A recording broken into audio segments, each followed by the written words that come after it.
उत्तर वैदिक काल को किस सीमा काल के अंतर्गत रखा गया है? तो 1000 BC से 1000 BC से 600 BC के बीच में।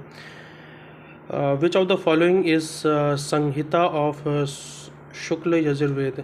शुक्ल यजुर्वेद की संहिता कौन सी है? तो वो है वाजसनेयी, वाजसनेयी। ओके, वाजसनेयी कहेंगे। यजुर्वेद एक कर्मकांडी वेद है जिसमें विभिन्न यज्ञों से संबंधित अनुष्ठान विधियों का उल्लेख है। यह वेद अंशतः गद्य एवं पद्य दोनों में रचित है। ये 40 अध्यायों में विभाजित है। इसमें कुल 1990 मंत्र हैं। यजुर्वेद के कर्मकांडों को संपन्न कराने वाले पुरोहित को अध्वर्यु कहा जाता है। यजुर्वेद की 2 शाखाएं हैं, शुक्ल यजुर्वेद और कृष्ण यजुर्वेद। शुक्ल यजुर्वेद को वाजसनेयी संहिता भी कहते हैं। इसकी भी 2 शाखाएं हैं वाजसनेयी संहिता की, काण्व और माध्यन्द।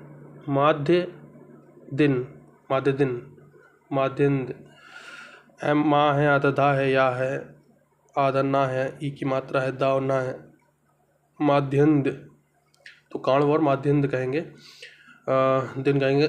कृष्ण यजुर्वेद की 4 शाखाएं हैं, कथा संहिता, कपिष्ठल संहिता, मैत्रायणी संहिता, तैत्तिरीय संहिता। तो कथा संहिता कहेंगे, कपिष्ठल संहिता कहेंगे, मैत्रायणी संहिता कहेंगे और तैत्तिरीय संहिता कहेंगे। कृष्ण यजुर्वेद गद्य पद्य दोनों में लिखा गया है। यजुर्वेद का पहला साहित्यिक स्रोत है जो भारतीय उपमहाद्वीप में लोहे के प्रयोग की जानकारी देता है। लोहे को कृष्ण अयस कहा गया है। भारतीय उपमहाद्वीप में लोहे का प्रयोग आरंभ 1000 ईसा पूर्व के आसपास होने लगा था। यज्ञ संबंधी विधि विधानों का पता कहाँ चलता है? यजुर्वेद से चलता है। मैत्रेयी संहिता का संबंध है यजुर्वेद से है, मैत्रेयी संहिता का। तो मैंने बताया आपको 4 शाखाएं हैं इसकी।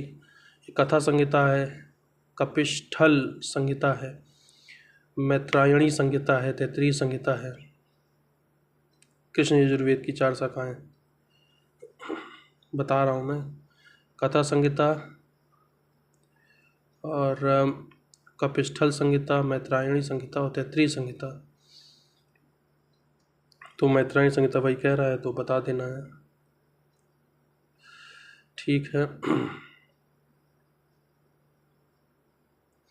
अब क्या है कि which of the following Veda is written in both prose and poetry? Yajurveda prose और पोएट्री दोनों में लिखे गए हैं।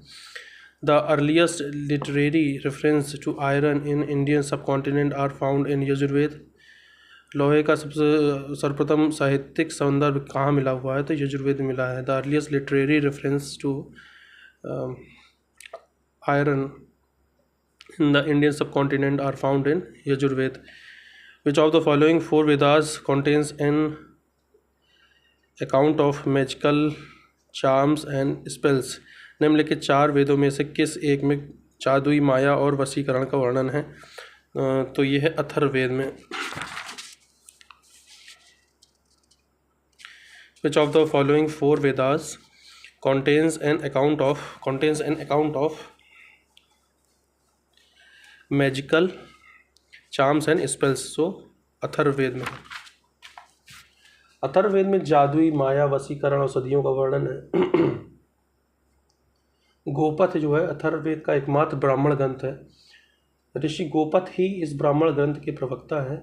अथर्ववेद के उपनिषद मंडोक उपनिषद, कृष्णोपनिषद, मांडुक्योपनिषद मुख्य हैं।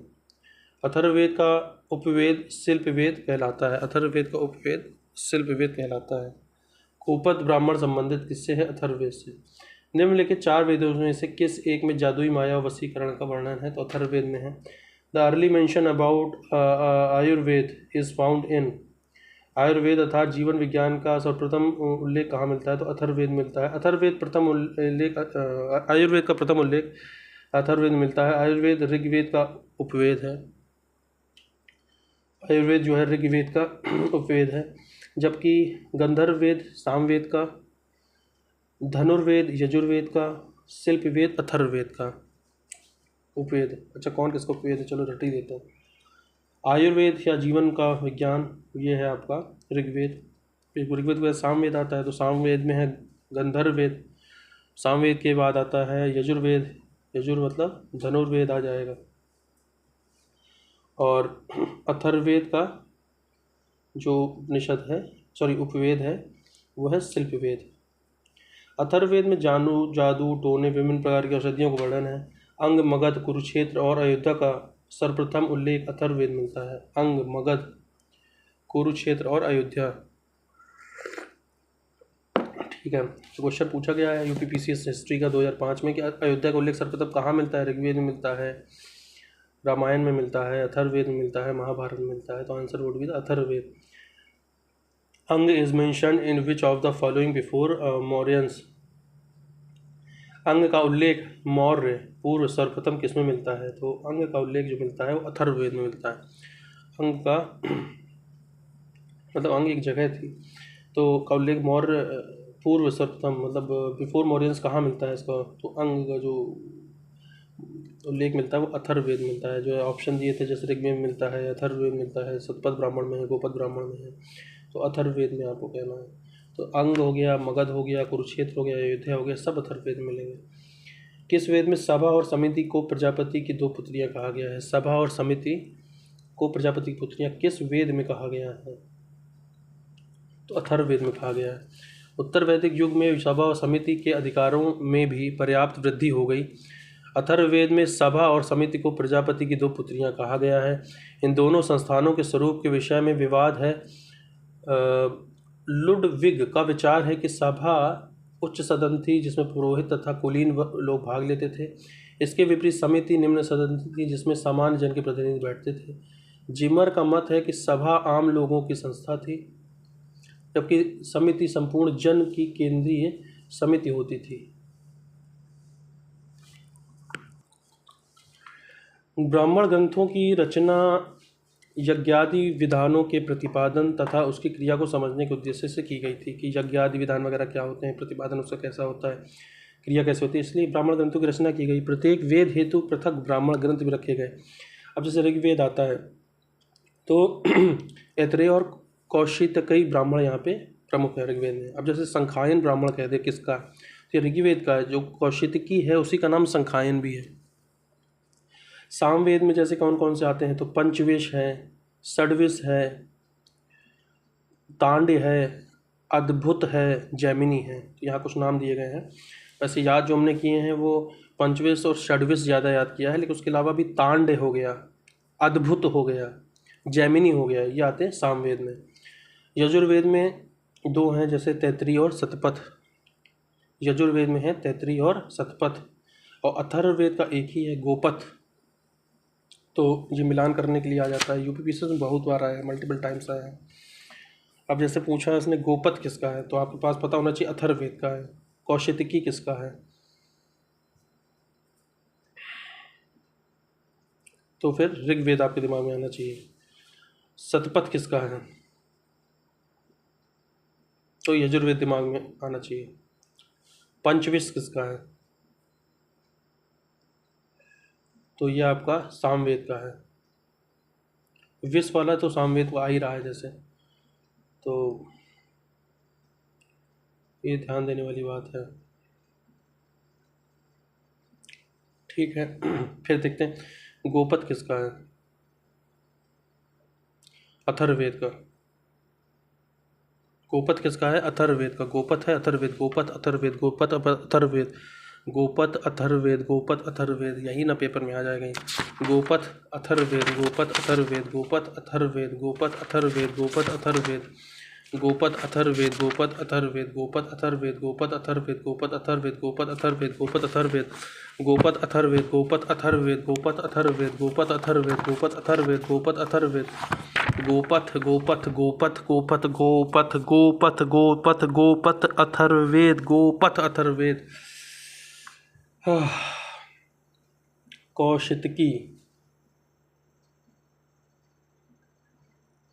ऐत्रेय और कौशितकी किसके थे, ये ऋग्वेद के थे। ऐत्रेय और कौशितकी ऋग्वेद के थे। गोपथ तो जैसे अथर्ववेद का हो, शतपथ किसका है? ये आपका शतपथ है यजुर्वेद का, यजुर्वेद का। सत्य के रास्ते पे चलो, ऐसे याद कर लो, यजुर, सत्य के रास्ते पे चलो, शतपथ। तैत्रीय, ये भी यजुर्वेद का है, तैत्रीय और शतपथ है यजुर्वेद के।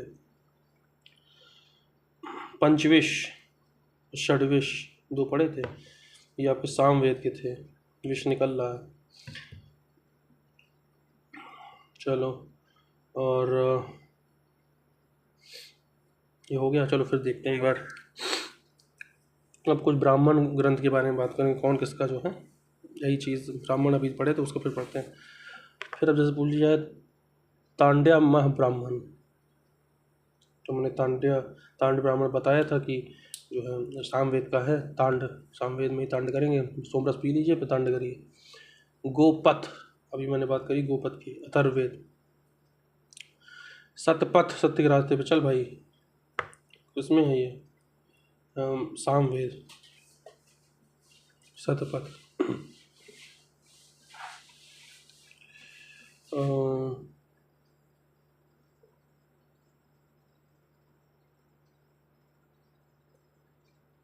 हाँ, शतपथ किसका है? अरे यार यजुर्वेद का है यार, क्या याद कर रहा हूँ मैं, शिट।